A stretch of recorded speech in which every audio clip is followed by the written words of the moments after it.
Okay, now we'll talk about the system part. So this coexistence is uh, played out in form of systems. Like we were saying, every unit is actually an organization of its components, right?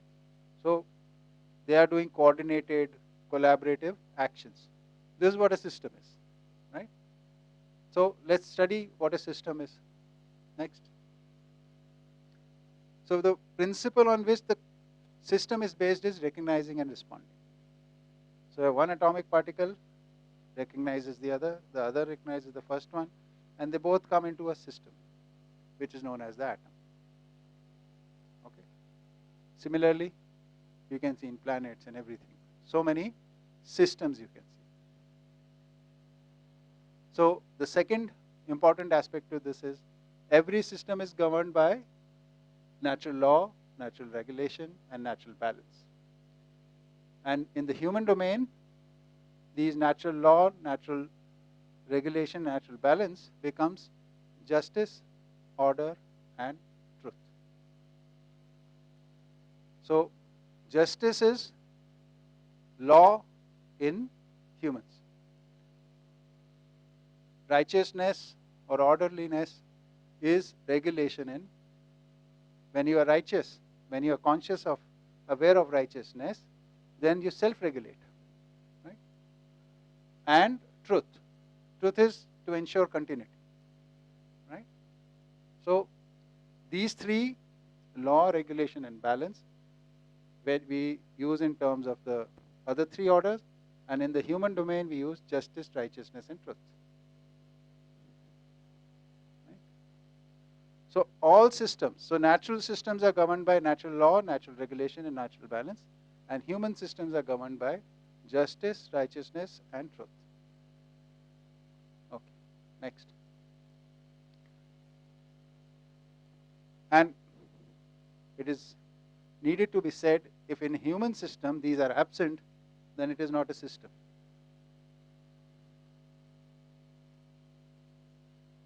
A system is with a definite purpose, okay, definite constituents, definite activities, and definite value. Value is for the higher level, next level. Its value is basically what it contributes. Like a mango tree contributes the chemical which is there, which is the flavor, which is the every tree or every plant is basically a chemical factory. It is manufacturing one specific type of chemical which is useful for the nature. So they are all chemically very different. So each tree is providing the value by making that chemical in a natural way. Right? Similarly, every animal does a certain conduct. Like in Chhattisgarh, where we live, there it's basically black cotton soil, right? And it's a clay. And the clay's nature of clay is that when it rains, it doesn't let water go through. It holds the water, right? So there, in the black soil there are many crabs. And what do crabs do? They make holes with their claws, because that soil is otherwise very hard. Wherever there is contact with water, it becomes soft, and it covers the surface. Below it, it's hard. And these crabs make these holes, and the water percolates into the soil. Right? Similarly, in some places, earthworms do the same thing. So there are many mechanisms to achieve the same purpose in nature. Everybody is adding their value. So what is the value of giraffe? It is able to prune trees at the top, tall trees, which is needed for the balance, for their good growth. What is the value of, say, elephants? When they move along, when they migrate, they also do some sort of pruning and things. They break some branches. They help in process of some cyclic processes of growth of certain plants. Have you heard the story of Dodo? Dodo used to be a bird on one of these islands to the east of Africa. So when people reached there, locals, this was inhabited planet, and when people reached from Europe there, they found this big bird which could not fly, and since it didn't have any kind of predators and its nature was friendly, it would come near. So it was very easy to kill and eat. So there was also a saying in English, like dud as a dodo, which basically means something as stupid which goes to its killer very easily and gets killed, something like that. Anyway, so all that killing took place, and there came a time when the dodos went extinct. All the dodos were killed. Okay. Now, since all the dodos are dead, they're gone. Story finished. After several years, in fact, couple of decades, people started realizing that certain kind of tree is not growing anymore. The older trees are there, but new ones are not sprouting. So they did a research and they discovered that that tree's germination was dependent on dodo eating the seeds, and when it passed those seeds in its stool, then they would germinate. So since the dodo wasn't there, so they have stopped germinating. You will find this a lot of birds eat certain seeds and then they germinate. So everything has got its value in the system. We don't realize the value doesn't mean that it is useless. That's the basic thing. That is the basic mistake we are calling. Like, at times we have even called some parts of our body as vestigial. Maybe we have not yet discovered the usage of it, value of it, how it affects the body. Right? Anyway, so everything adds value. So a system is with a definite purpose. A system has definite constituents. A system has definite activities, and it gives a certain contribution in form of value in the larger system. So let's take our favorite example of tree, right? So a tree has a purpose. Yes, its purpose is to provide nutrition. Some trees provide nutrition to humans, some provide to certain kind of animals, to certain kind of birds. So some provide nutrition for other plant life. So trees are there for providing nutrition, basically. So that is their purpose. And what are the activities in a tree?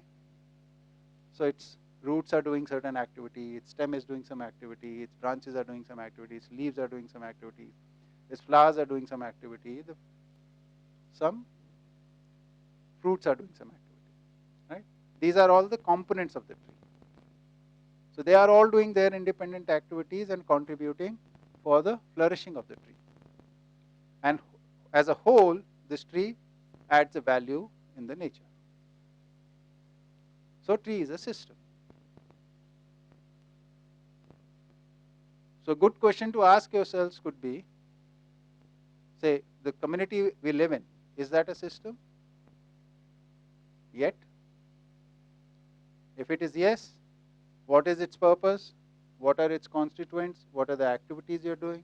What is the value you are adding as a community? Is the families that exist in present form, are they a system? Like this we can ask. Is our nation a system yet? Is there a definite purpose? Are there definite activities, definite constituents, definite value it's giving? So in the human domain, when we ask this question, we have our doubts, which basically means we need to realize these parts, which we haven't. Okay. Next. So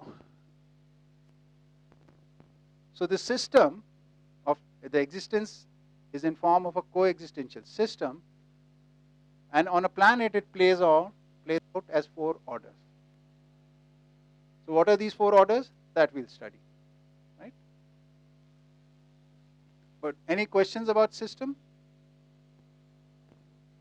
What we just saw? So we taught the basic principle behind systems is recognition and respond.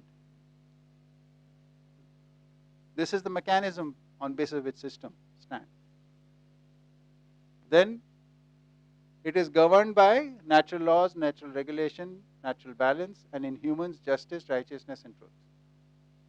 A system is with a definite purpose, definite constituents, definite activity, and definite value. Right? So, any questions or clarification? Otherwise, we'll move ahead. Okay. So, if you look at the coexistential harmony, this definition we have already seen when coexistence, that each unit with its own uniqueness is an order in itself while participating in the larger order. So say from an atom to molecule to complex molecules to DNA to a biological cell to say plant life, complex plant life, geographical location areas, then planet, solar systems, galaxies, and beyond. These are all various forms of systems. And they are all in harmony, except for some bit here.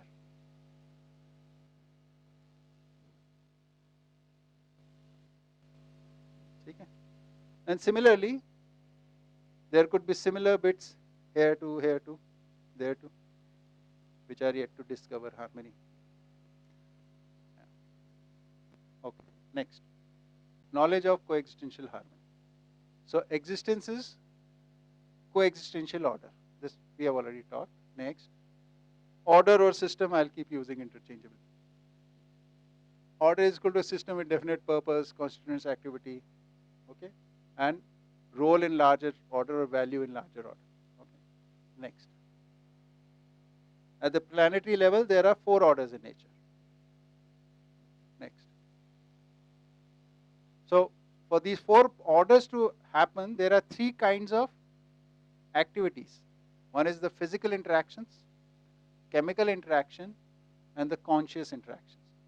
So there are 3 activities which form these 4 orders. So if you see processes, any process, you will find components of physical activity, chemical activity, or conscious activity. Like in animals and humans, you'll find conscious activity too. But in mineral and plant world, you'll only find physical and chemical activities. Okay, next. Causality for all 3 activity is order in atoms. So atomic level, everything is also orderly. And this is the basis for all the further activity, right? Whether it is physical activity, it is also rooted in atoms. Each atom has some heat, each atom has some sort of electric potential, each atom has some sort of vibration in form of sound,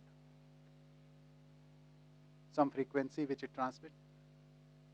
Similarly, each atom each insentient atom participates in the chemical activities also.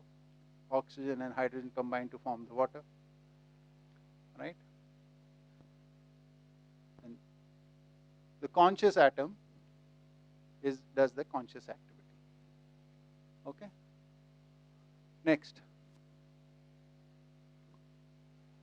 All the subtle level, at the subtle level, there is orderliness in atoms.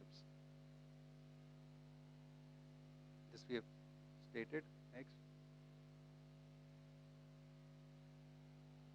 So all the stable configurations, which are basically structures, and definite properties of atoms is equal to insentient atoms. So basically what we're trying to say here is that the configurations are themselves a harmony. What we are calling stable, like hydrogen is a harmonious configuration. Carbon is a harmonious configuration. Nitrogen is a harmonious configuration. I'll give you an example to understand this. Suppose we had a guitar here and I pluck the string at any point. There will be a sound, right? But it's not a musical note. There are only 7 musical notes. There are only 7 harmonies on that string. Right? So, of all the possible permutation and combinations, these harmonious combinations, harmonious, stable configurations. These are the structures which continue. And they continue along with being harmonious and continuous, they exhibit definite properties. Right? Every atom you must have studied in school. High school, they teach you that every atom has fixed chemical and physical properties. Right?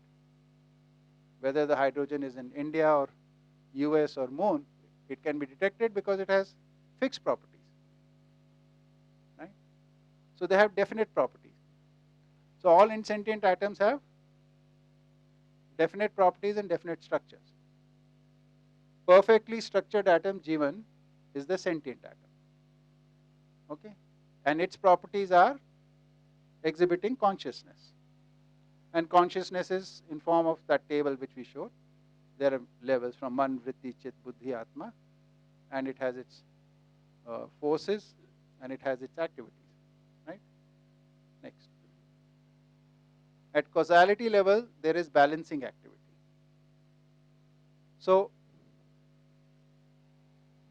what we are talking about here is that the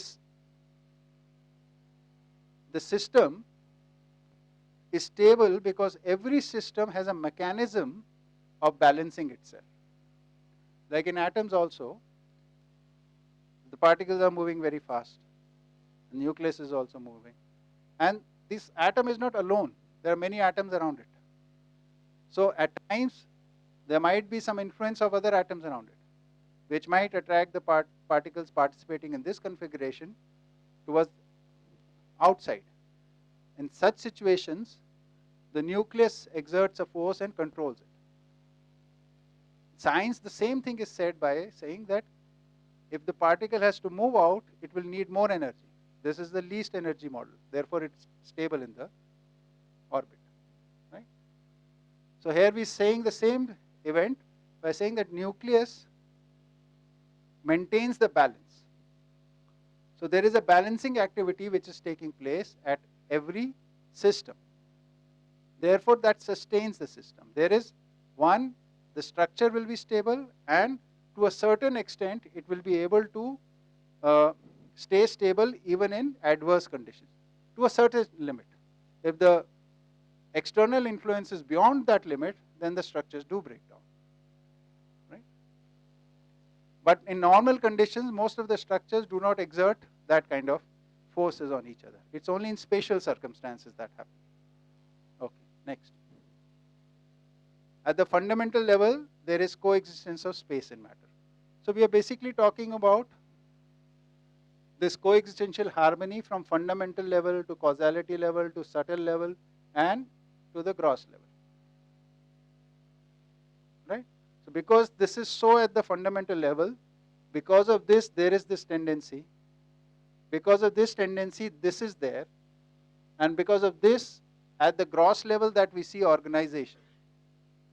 Like this wall, we can rely on this wall because it has definite properties. Why does it have definite properties?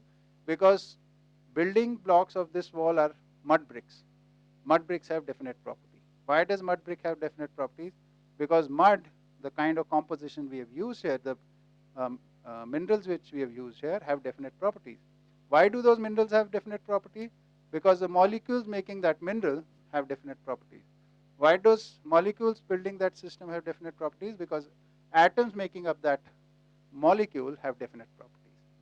Why does the atom have definite property? Because there is a balancing activity which enables the definiteness in it. And why is this tendency there? Because of the fundamental level, there is coexistence of space and matter, because of which every particle is energized, it is active, and it is regulated. This is the basis of definite and stable nature of everything. This is what is being trying to be said from here.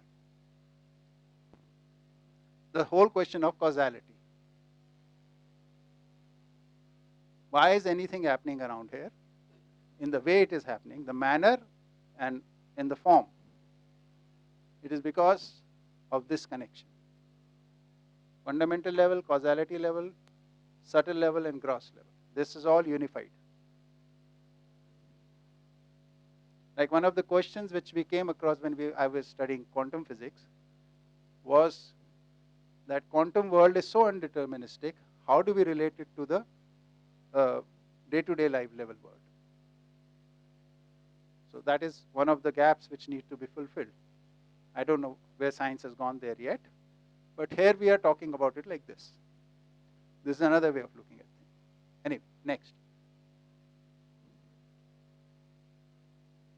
So this we had already seen in the thing, that the fundamental level is basically insentient and sentient matter is saturated or permeated, soaked, submerged, surrounded in all pervasive space. There is change of words. वो देखना पड़ेगा. Okay. Yes.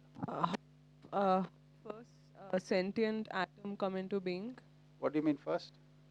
Like, Where? say in the womb or something. Like, how did the chimpanzee atom become human? Chimpanzee atom doesn't become human. I Okay. mean, there's a Jeevan. I got. So, whenever we use the word first, which basically means there is reference to time. So now we have come into constraints of space and time. In existence, there is no first. In existence, there is atom, there is conscious atom, there are chemicals, there are chemical activity, so all the states are existent at all times. There is no first and there is no. But if we start looking in certain space and time, then we can say, okay, this is happening first here, there is a sequence here, all that we can talk. So time comes in whenever we focus at something, take a part of something. Okay, that is first important point. Now, the process of evaluation, evolution. The process of evolution, we need to talk about that. So, a planet is basically a collection of lot of matter, right? And matter, by virtue of it being energized, active, and regulated, has a tendency to come together, to coexist.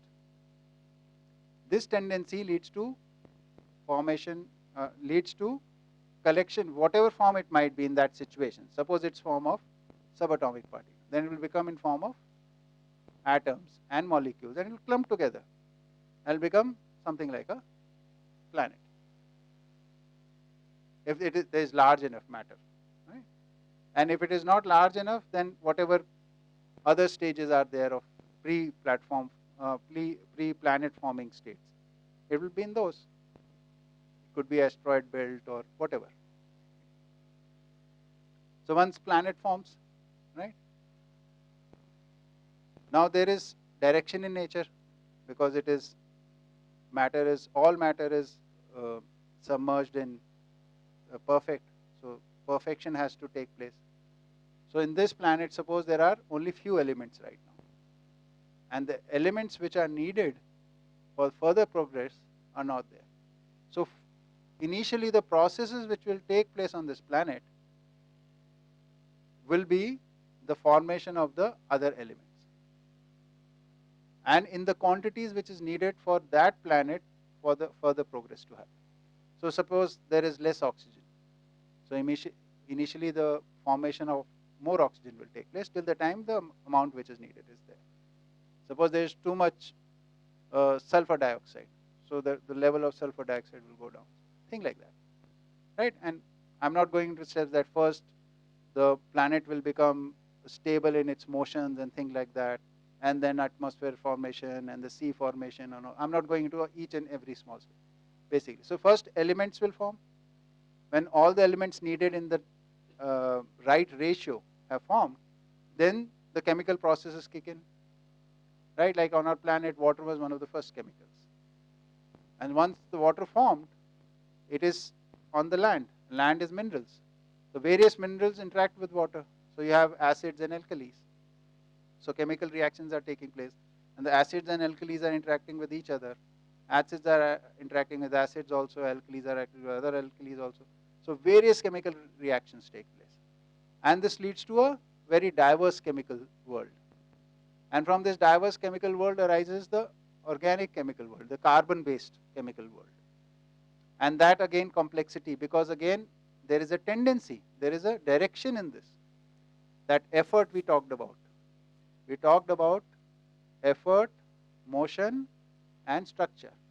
So the effort from one state to a higher state, one state to a higher state, right? That effort is there. So whenever whatever is needed happens, and then the next stage emerges, then the next process is set in, then their impact is there as much as needed, then the next stage emerges, the next process happens. So this happens for millions and millions of years. And this process from this chemical world arises the first biological life in form of very rudimentary, say, cell. And what happens in the cell is they have the ability to multiply. So they start multiplying. When the number of cells of that kind is sufficient, then more complex cells start arising from this. It changes, it evolves from this on itself. Then you have multicellular organisms, from multicellular to more complex, right? So this process goes on till there's enough biological life to support the animal life. And then the animal's life starts happening. So like this, the process keeps on going, right? So when the animal life arrives, there comes a stage when the animal evolution has come to a place where well-developed brains are now there. Okay? And in the meantime, from the physical atom, this conscious atom has also emerged. So now the bodies are also here, and the conscious atoms are also here. So they start running these bodies. The evolution of the atom is also taking, say, a body only, an animal body. No, not necessarily. Not necessarily. Like in Neanderthals or say demo, like all the different species of pre-human, like other species of human beings. So it was taking place there or something. They, there were, they all were with Jeevan, because even monkeys have, even cows have, even birds have Jeevan. Right? So even before Neanderthals and everybody else, before that also there. But they are in that is the animal form. Right? What is the human form? It is not, we do not determine the human form by the physicality of it. Here, the human form is the one which has the freedom of willful action and the power of imagination. If they are exhibiting this, then they are humans. So whether Cro-Magnon man was doing it, lived like that, it definitely shows they were like that. Neanderthals were also like that. They were all humans.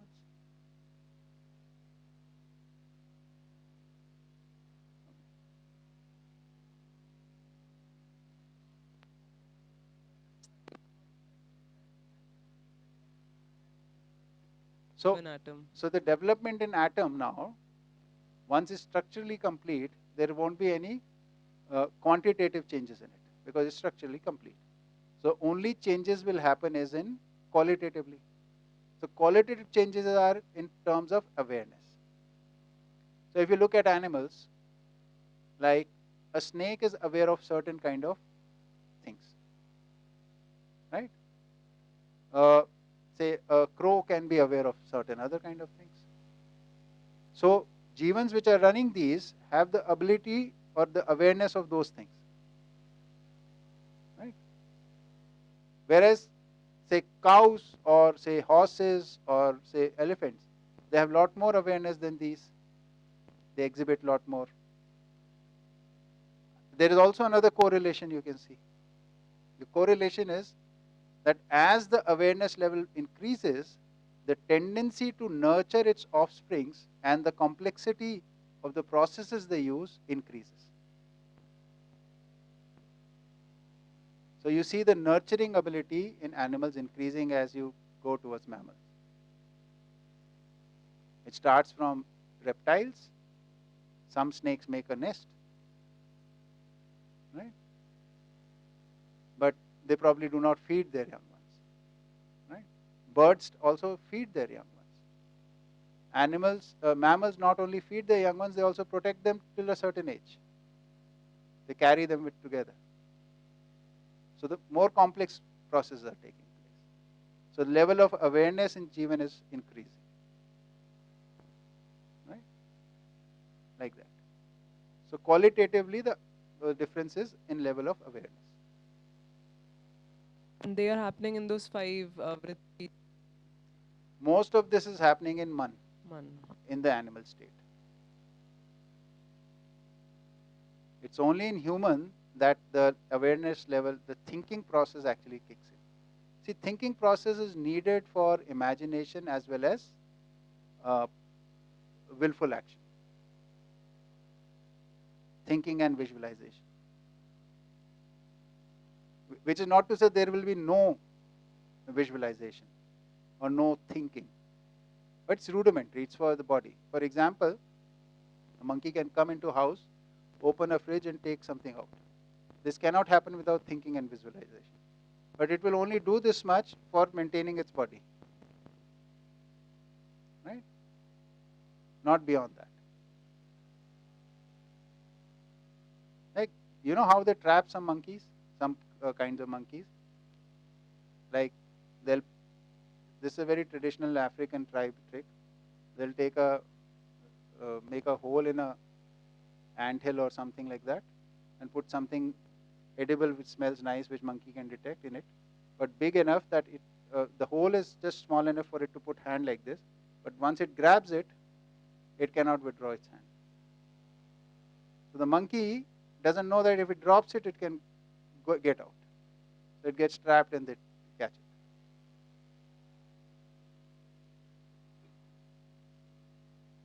Okay. So they have the abilities, but they are basic, very basic. They are much more functional in humans, but still very partial. We are not even using about 10-15% of our ability.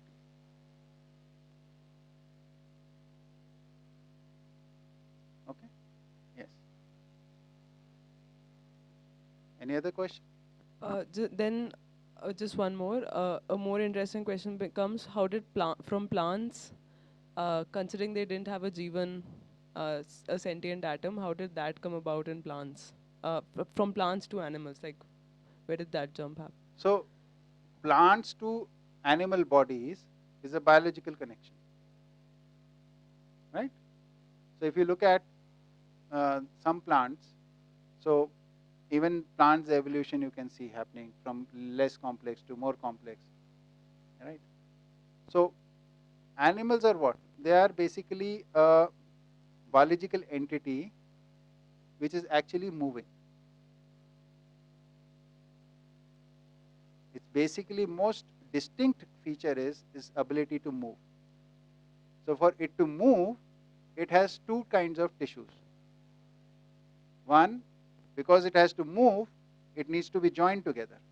So it has connective tissues. So it has muscles, right?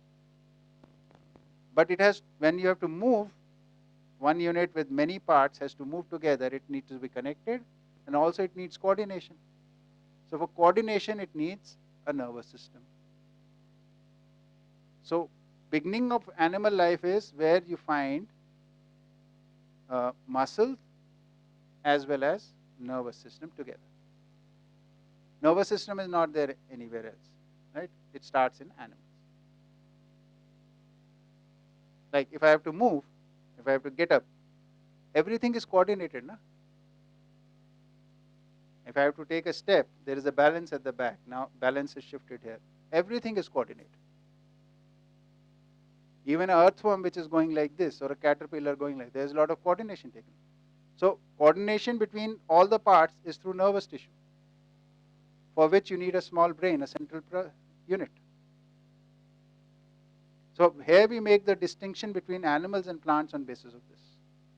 Wherever there is a brain and nervous system and muscles, that is an animal. And it comes from there only. The genetic material, see, what are these forms? The forms are basically, there is at a level of biological cell, there is something called genetic material. Genetic material is a chain of molecules, right? And its spatial ability is that it is able to take chemicals from its environment and rearrange into a form which is similar to itself. So it's a chain, and it takes the chemicals and puts in there, and this chain separates.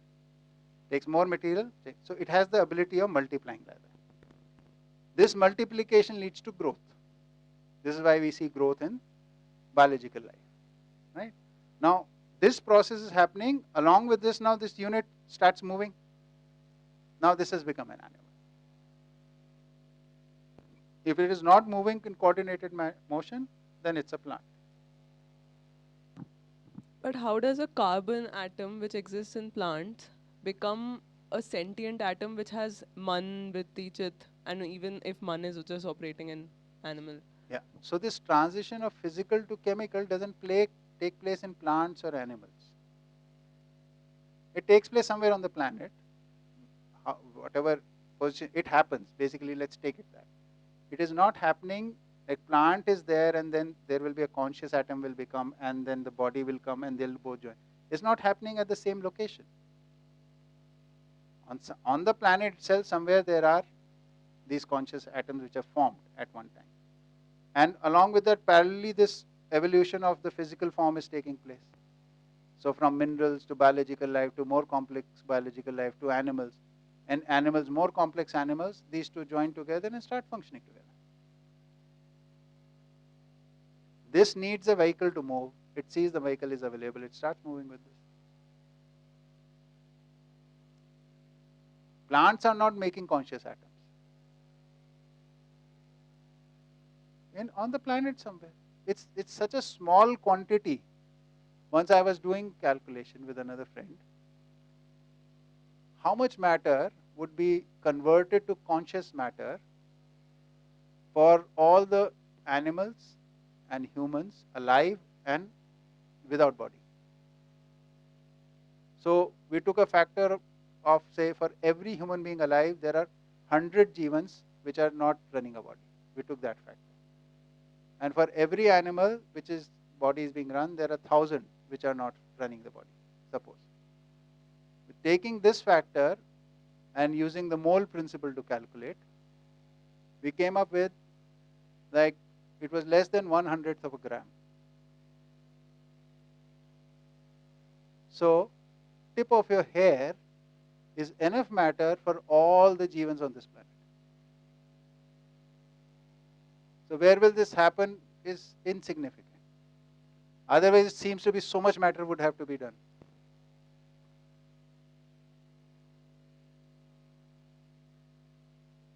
You need to come for the Adhyantya.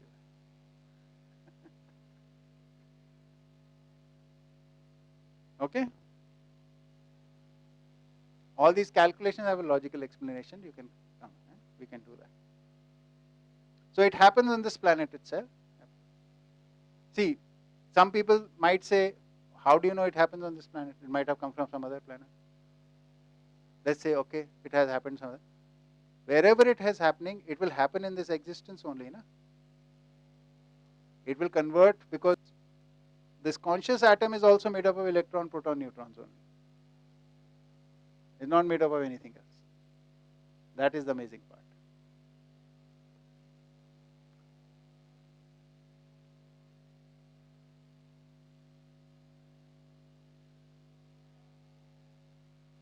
It is just the number of atoms which are there, number of particles in this atom, which is 61, and their arrangement.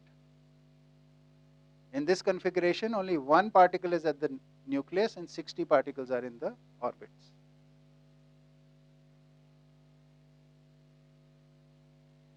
Whereas in physical atoms, if you see, or the insentient atoms you see, the number of particles in the orbit and the number of particles in the nucleus will either have equal number or more than the orbit. Here it's a different configuration, absolutely.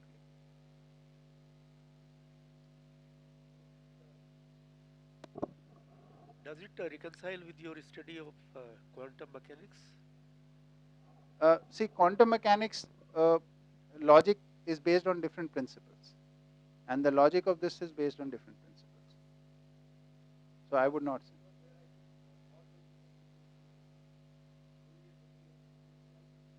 Yeah. Here we don't say that. Matter doesn't change into energy.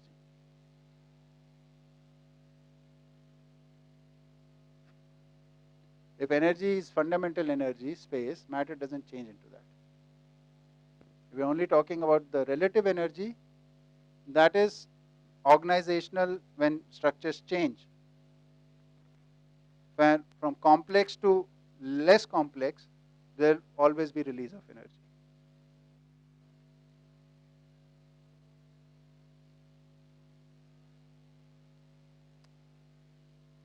Okay. Yes. How come we never studied this in science? I mean, the Jeevan atom, something like this. It is not there in the curriculum there. It's a new discovery. Hopefully it will become part of curriculum someday. And it will only become part if people like you and me are able to study it and come into the right conduct. That will inspire others to have this in the curriculum. But if we are not able to do it, then this will also not become part. You were asking something? Okay, next. So this we have seen, 4 orders. What are the 4 orders, right? So do it once again so that people get. So everything on this planet is in the material order, right? But amongst the everything that is there, and we are calling it all things made up of matter, there are certain things which are also breathing, right? That is all biological order. And amongst this breathing things, there are certain things which are also moving. The movement is whether in air or water or on land, right? These all are in animal order. And within this, there is knowledge order. Knowledge order is the order which functionally shows power of imagination and power of willful action, plus they become orderly with knowledge. Which orderly with knowledge. They can participate in the natural order through knowledge. That's where the name knowledge order, to remind all the time. So all things made up of matter, respiring, self-aware, and having awareness of purpose.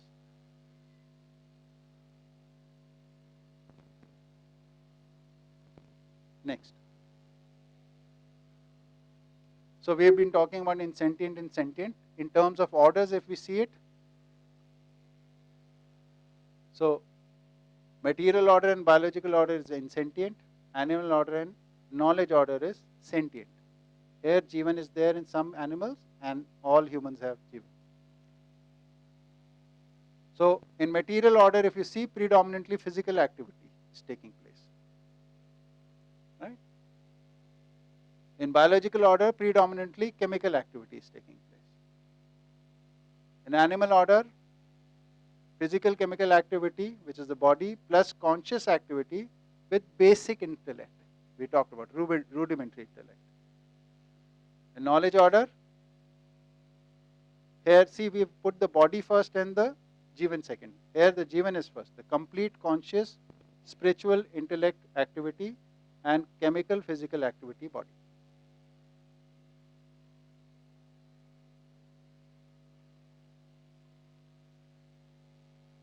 Any questions? Next. One more click.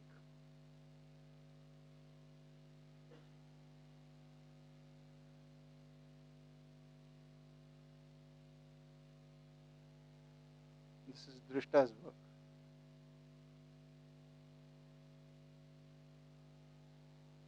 The animation part.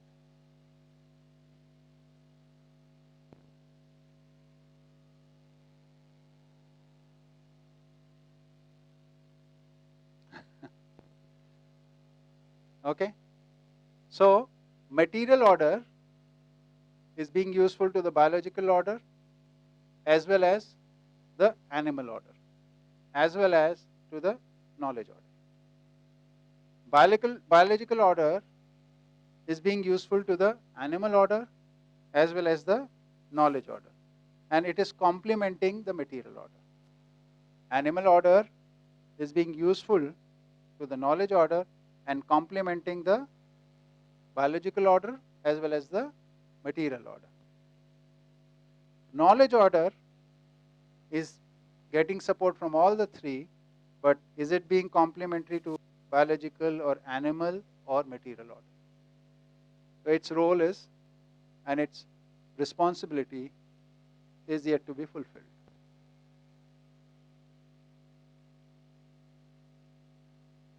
This is where we are. Everything else is working fine. It's this which needs to complete this picture. If these arrows become solid, this picture will be complete. Yes, please. Uncle, can you just explain the difference between use and complement? It's basically contributing to each other. One.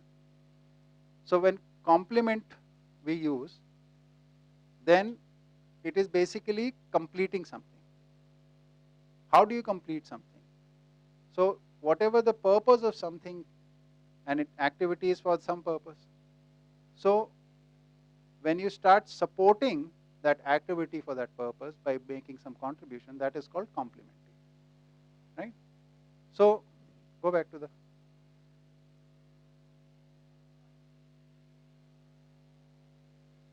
I'll be sharing these presentations with you. Read. Okay.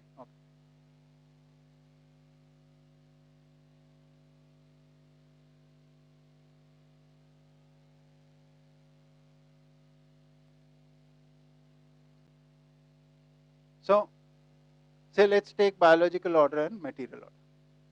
So, say take a tree, and from material order let's take soil. The whole purpose of material order is what? In this model, because there is a direction, material order's purpose is to become balanced enough to first let plant order or biological order emerge and then sustain it. That is its purpose. So the balance in the material order is so that the biological life can be sustained. So the biological life, like trees, its leaves, its branches, and when it dies, all its remnants help the soil to be enriched. Increase. See the fertility of the soil chemically in the mineral world is to a certain extent. But the moment it starts coming from the biological world, it is much more fertile. So it's able to do its job much better and much simpler. That's why organic fertilizers work much better than the chemical fertilizer. Right? So that is complementing. Material order is useful. Its value can be utilized by this. And this, its remnants can help it. Similarly, in animal order, animals utilize plant biological order, they eat it and everything. But in the biological life, to regulate there are diseases in forests also, right? A lot of times. Animals' urine, their sweat, their body, hair, so many things which they do, their breathing, it all has an impact. And when I'm talking animals, I'm talking about from insects, smallest insects, to say mammals, huge number. So all their living activity as well as the remnants of their body help in maintaining the balance of plant order, biological order. That is their complementariness.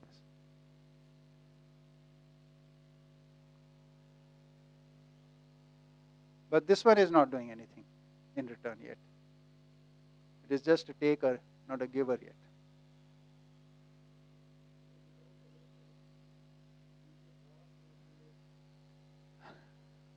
No. He is a born, unaware entity. Villain to, villainy is with intent. When you make a mistake unknowingly, don't we say, I made that by mistake. I didn't know. I wasn't aware. So you can't blame. You can only help learn. See, the moment you start making it a villain, you will want to move away from it. That is very important to know that. We are part of it and the whole humanity is together in this. We cannot reject any part of it. And the only thing which we can conclude here is that because of lack of education, we are unaware. So the only work in front of us is, let's enrich the education system, let's enrich our social systems so that we can live in harmony.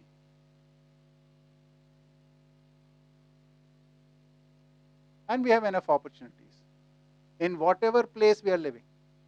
You don't have to migrate to any other place. If you're living in your flat in Delhi, whether you're living in mountains, whether you're living in your village, everywhere there is ample opportunity to work for education, to work for improvement of social systems. You just have to reorient yourself. That's why I keep insisting, take responsibility yourself. That is the main thing.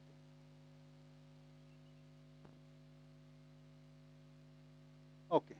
Any questions? Next.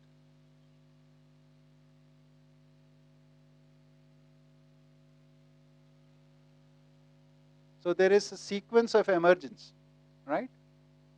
So first the material order will be there, then the biological order, then the animal order, and then the knowledge order. This sequence can't be bypassed. Second, lower orders are useful for the higher orders, and the higher orders are complementary to the lower orders.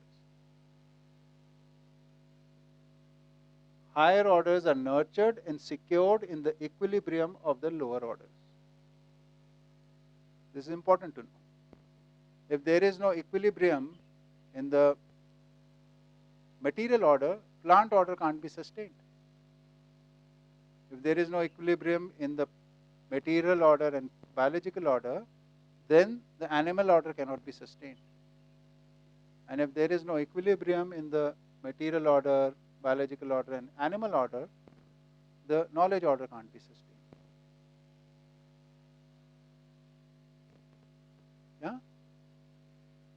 Yeah?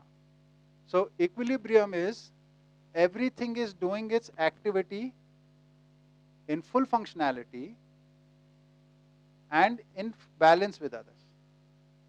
Such a state becomes the complete balance which occurs because of this. So everything is doing its things in full in its full conduct, in harmony with each other and the full stability, and this continues. This is called equilibrium. Equilibrium is not a static thing, it's a dynamic thing.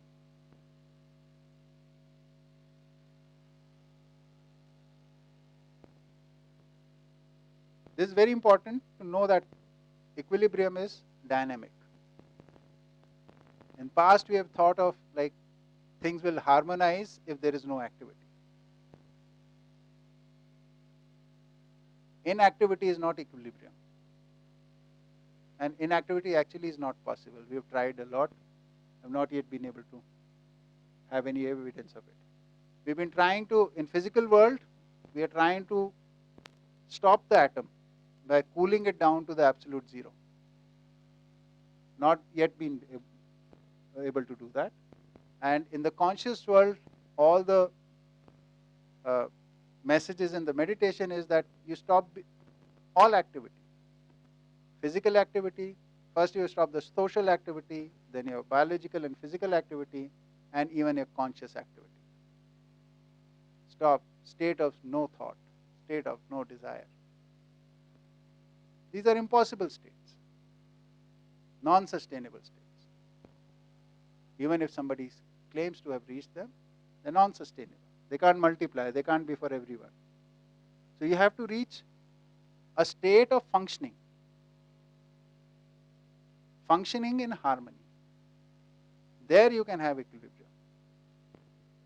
If everybody functions in harmony, then we can be in equilibrium. And that is what continues. Okay? So what would be an equilibrium in material order?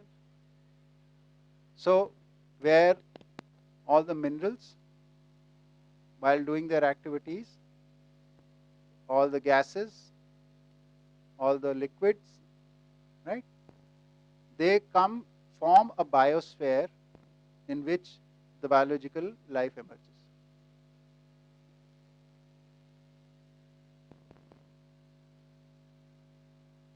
So in the mineral world, what happens is, you come to a stage where the temperature, pressure, humidity comes into a regulated range. And within this regulated range, the biological life emerges. Right?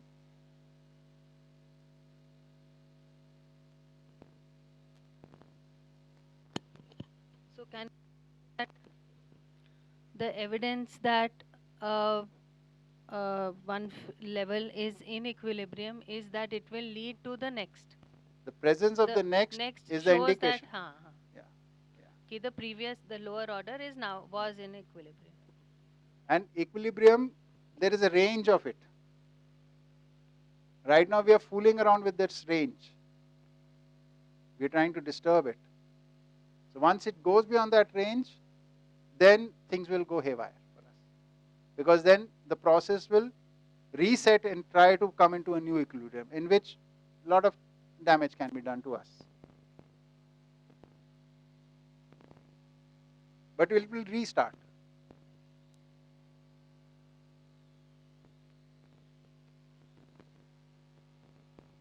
Whatever mess we might create, because nature's tendency is to be in equilibrium, it will restart the process. Okay, next. Let's study a little bit of material order. If I am going too fast, please let me know. My speed increases if there are no questions. If there are questions, I slow down. So if you think it's too fast, then ask. Okay.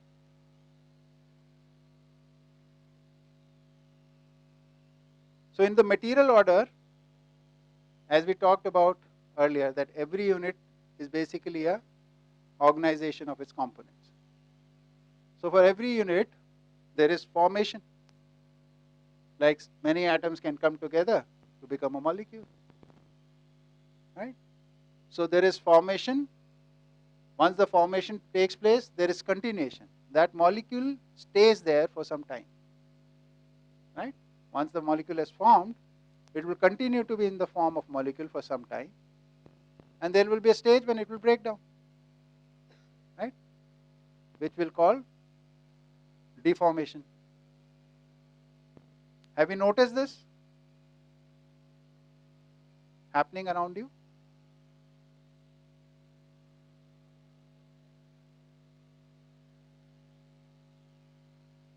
No. For example, if you take a tray of water, put it in the freezer, right? After some time it will freeze. What has happened? All those water molecules which were loose have come together much closer and become a solid form, right? Now if you take it out, it will stay in form of ice for some time and then it will melt again into water. So that distance will have increased. So any organization which is there at gross level, it is there for some duration only. It is not for very long. This building we have made, right? This structure will be there for some time till we are maintaining it. But there is a duration to it. After that it will break down. Right? Even a rock, it can last for thousands of years, but it will break down at one time. So we are calling it formation and deformation, and in between there is continuation. So when things form, like a rock can form because lava has melted and it's cooled down and it's become a rock. And rock can deform because it's lying in the river and the water is flowing and slowly degraded, it's become dust. Right? But before it became dust, it is in its form. This form we are calling its continuation. The duration of formation and duration of deformation is much shorter than the duration of continuation.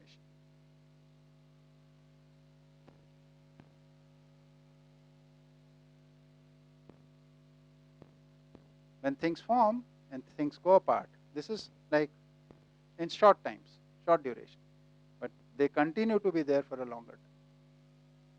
Comparatively, this time is much longer. What is the significance of this phenomena? Because this is longer, therefore this is available for a longer time. The properties which it exhibits, and this is a value. So it keeps on giving value for a longer time. Interestingly, in material order, this formation, this continuation and deformation, all is happening because of the environmental conditions, environmental influences. Like we say, stone formation. Right? Lava came out of the earth, it cooled down, cooling took place because of the environment, and therefore it became a rock. And then deformation, and it is continuing to be a rock in environmental conditions. And it's changing while it's there, and then it becomes dust because, say, it got degraded because it's in a river or it fell down or whatever. Some wind came, something else. So all the changes, this is one change, this is one state, and this is another change. So change and state are all happening in the influence of the external environment conditions. So here the degree of freedom is very less, or the least in the material order. Everything happens because of the environmental state. Like here, if it starts raining heavily, right? So certain changes will start happening in the material. If the moisture increases, certain things will start happening. If the moisture decreases, certain other things will start. This door, the bathroom door, is hard to close. Why? Because the wood has expanded because of the moisture in the air. Right? When the humidity will go down, again it will become free to move. So all changes are because of the environmental conditions in every unit. Right? So this is the main characteristic of material order. One. Second thing is, whatever is formed here, the overall planetary system ensures whatever is needed keeps forming. Like for example, water was needed for the life to be sustained on this planet. Before anything else, water formed in huge quantity. But at the moment when it was formed, after that some molecules are every day breaking down. But along with that, there are some molecules are also forming the same day, at the same time. So somewhere water is, molecules are breaking down, somewhere water molecules are forming. And the balance of this breaking down and formation and deformation, the balance in this is leading to the continuity of water molecules being available all the time. Right? So even though water formed millions of years ago, it is still available in a quantity which is needed for sustaining of life. Okay? Similarly, oxygen, similarly every mineral, it is there in the quantity which is needed in the self-regulated system, regulated by the environment or the collaborative environment which everything contributes to and forms. This is the basic system of organization. That's why we are calling it order. Today Rajiv ji is not there. He had asked how we are calling it order. Right?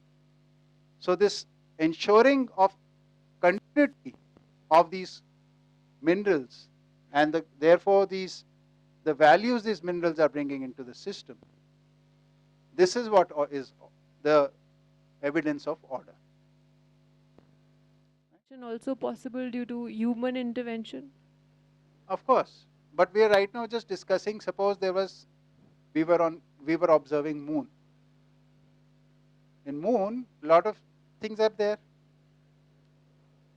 There are a lot of minerals there. So those minerals must be breaking down because of some conditions. Like there's a lot of intense radiation from sun coming there, right? But also because of the processes in the surface, those minerals would also be getting formed. And overall, the minerals which are there, they are having an impact that slowly, moon is getting ready for maybe further development in the material order. So humans definitely do that. We know that. We have the ability to deform. We can cut a tree, we can break down a mountain, we can dry up a river. We all know that. But I'm saying we are talking in context of only material order right now, without any external thing. So in a planet where there's only material order, there are processes which are going on, which will slowly lead to this next order. Now, one could jump to the conclusion that that means all planets will become like this. I don't think so. Why not? Because for a development process to take place on a planet, there are certain influences of its surrounding planets is also needed. So in a solar system, maybe there are 2, 3, 4 planets where this can happen. That's my guess. So the whole solar system will have 2, 3 planets where you will have life. It can have.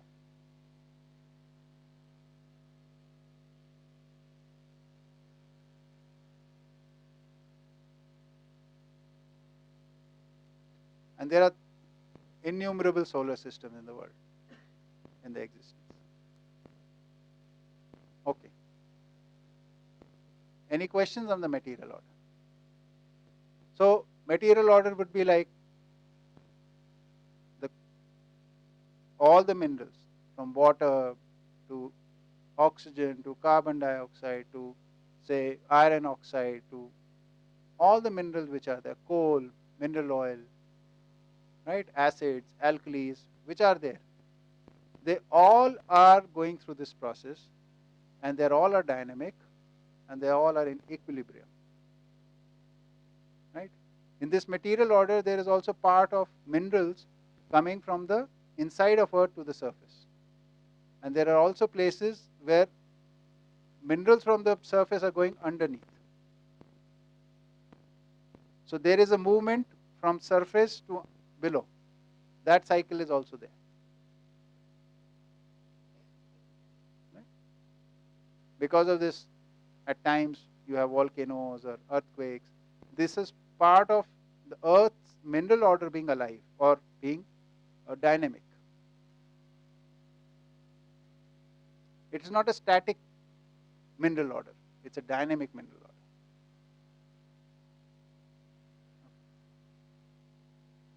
Next. So coming together of various components, formation, short duration. Continuity of the structure formed, long duration. Deformation, breakdown of the structure, short duration. So this ensures the availability of the structure and therefore the value provided by them for the system. We have already covered this. Any questions on this? Next.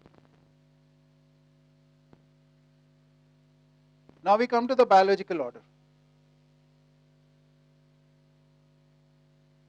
Biological order and material order, all the processes which are taking place in the material order are also taking place in the biological order. But there is something extra which is taking place. What is this extra?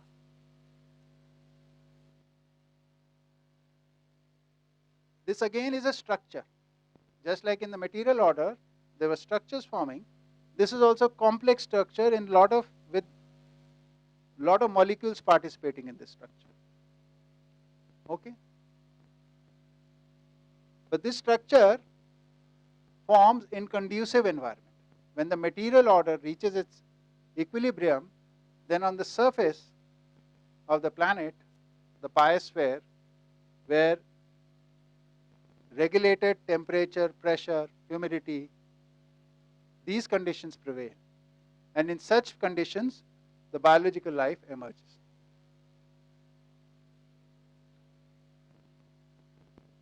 And the biological life's significant part is that this structure has the ability to maintain itself, repair itself. Because it's a complex structure, all the wear tear which might take place, it takes material from outside, which we are calling ingestion, utilizes it for its functioning, for its energy, for its maintenance, and whatever are the remnants, it eliminates. And there is a balance in ingestion and elimination. And this balance is called nourishment.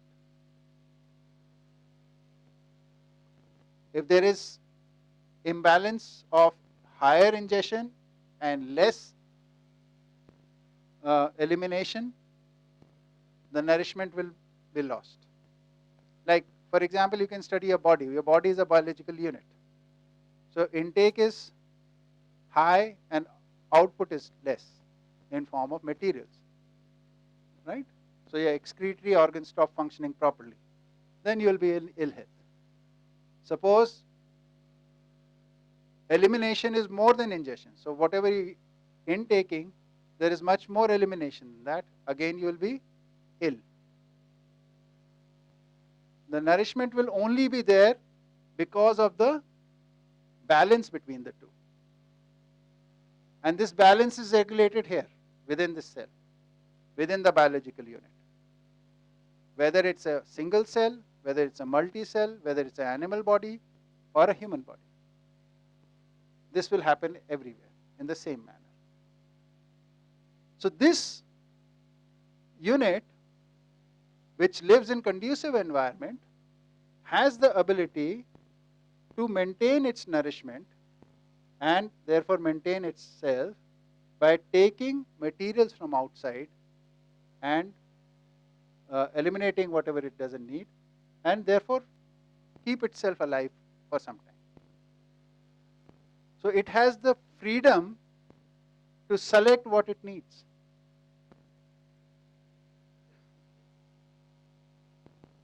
This is the extra ability that biological life has. Like suppose there are mineral crystals forming somewhere, and because of some reason, some influence in the environment or some reason, those crystals start deforming. There is no mechanism available to those crystals to repair themselves or maintain them. Whereas here, there is some mechanism available to them, which is inherent to the unit now. There, the maintenance of the crystals will be if there is conducive environment. So it will be environmental influence which will maintain it, which will form it, deform it, right? Here, the maintenance is done here. Not only maintenance, it also has the ability to reproduce.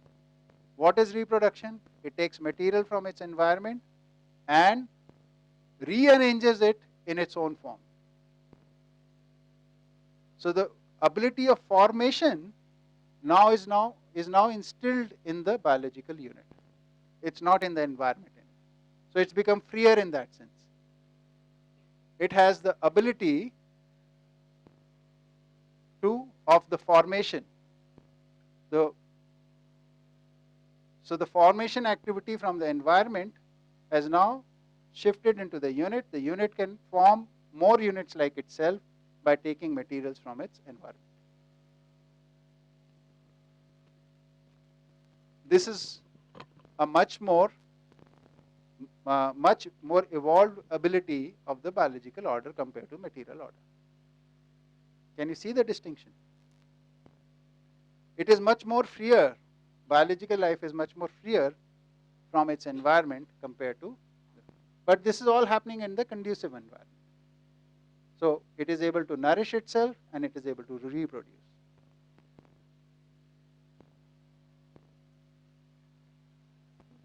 Yes.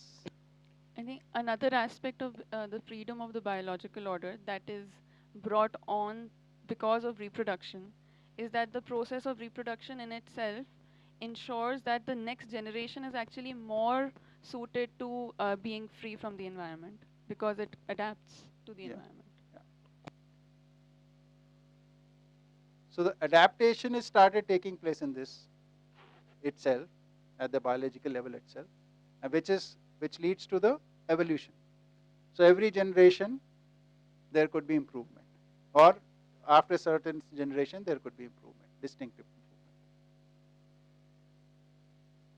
So biological order is like this, slightly freer from environment compared to material order, where the activity of formation has now come into the unit. Any questions, or shall we go to the animal order? Okay. Yeah, of course. All biological life dies. Every cell is there for some time.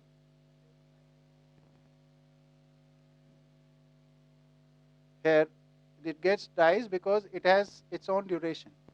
Every structure has a duration, whether material order, whether biological order. Structures are there only in these two. Conscious structure is continuous, permanent. There is no deformation there. In the physical chemical world, structures have a shelf life.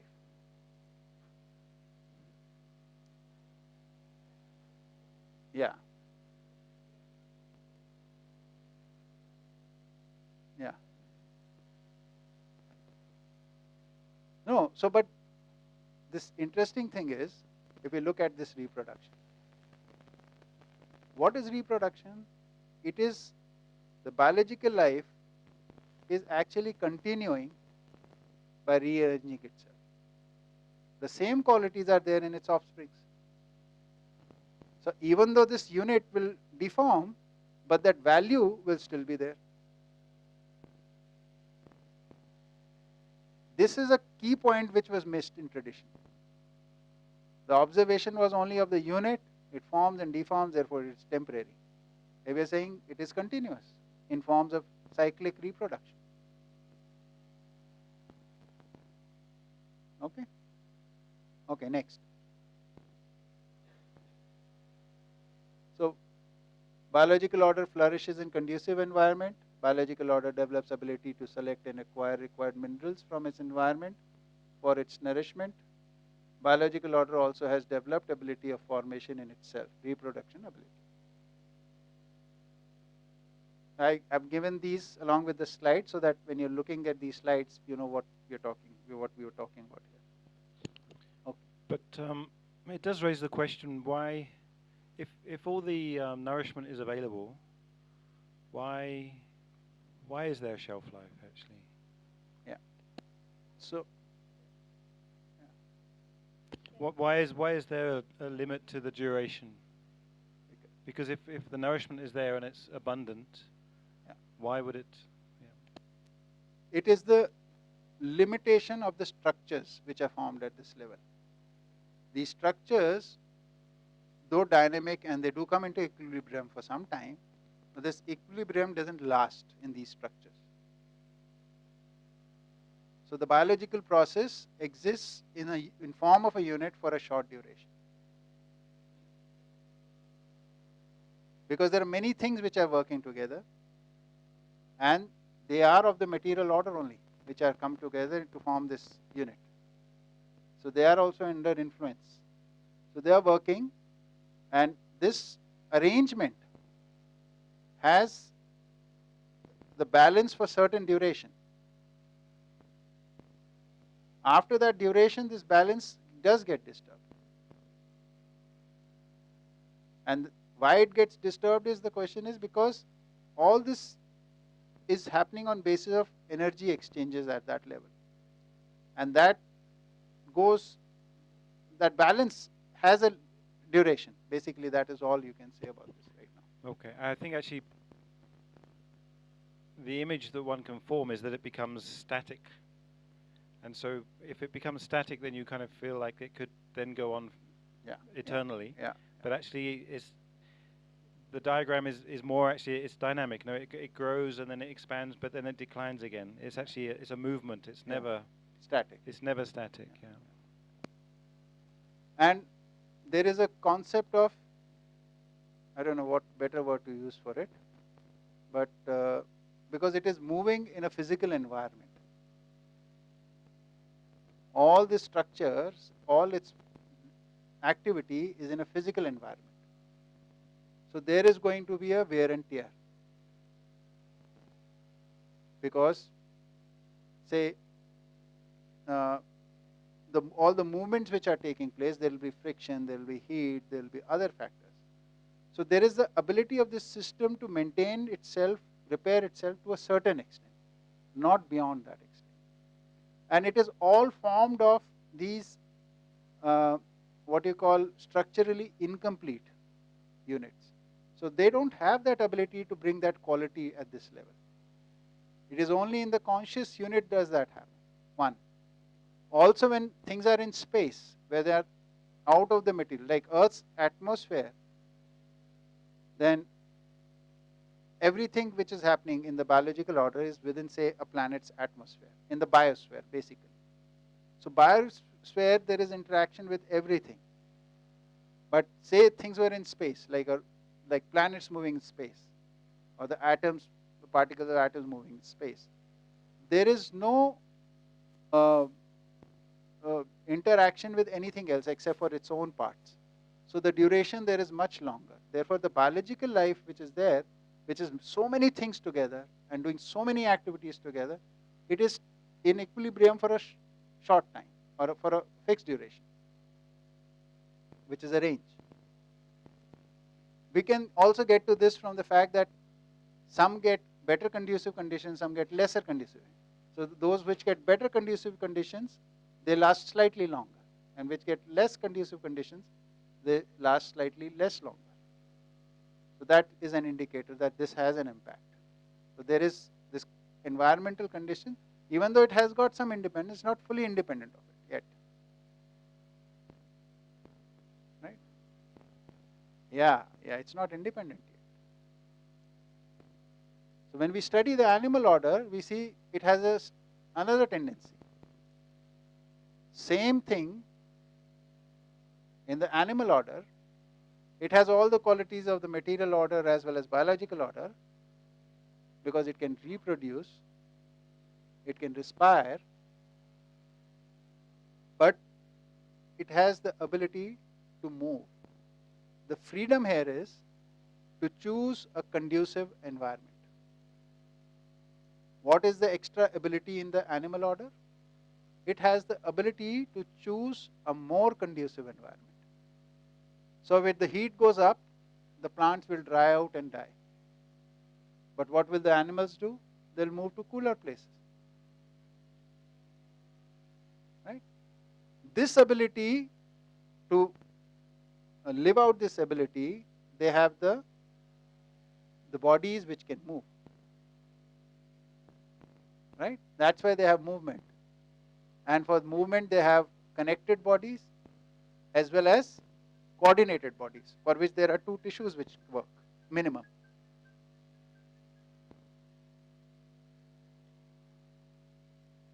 So if it gets uncomfortable in this environment for them, they'll move to a better environment. So if you look at animal life, everywhere, in any form, they have their own migrations from season to season. There is no animal life which doesn't have this when it's on its own. When humans tie them up or do something else is a different thing. When they are in association of humans, that's a different thing. But in natural conditions, they all have their own migratory routes. And some of them are known to circumnavigate the planet in the seas. Thousands of miles, some of the animals travel on the land surface. Birds fly thousands of miles. Right?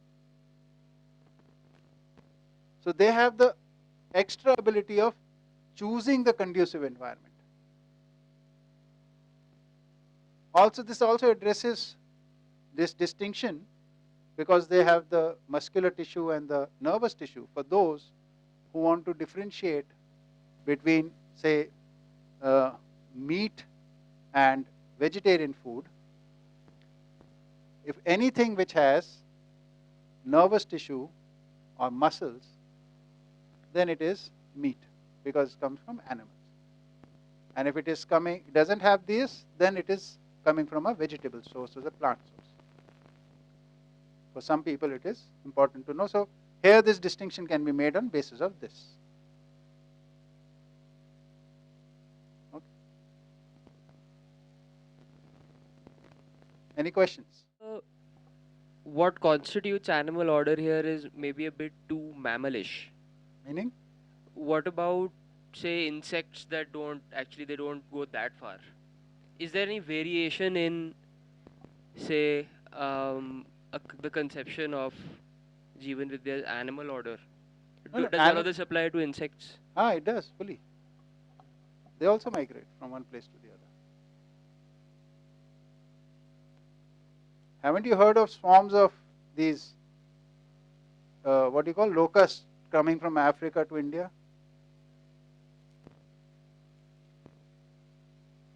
Even ants, no, you find at the different seasons, the ants come into the house, then they go back out of the house again, and different parts of the garden they move depending on the climate. In the mountains, where my mother-in-law lives, she's able to identify when it's going to rain by seeing some insects. Oh, they're out. It's going to rain.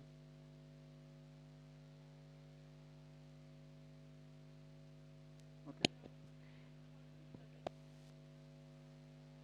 There are various other reasons. That's the most simplest we think of. Interestingly, all animals can swim. It's only humans who need to learn to swim. But how much water is there for them to cross? That that is different for different species. Right?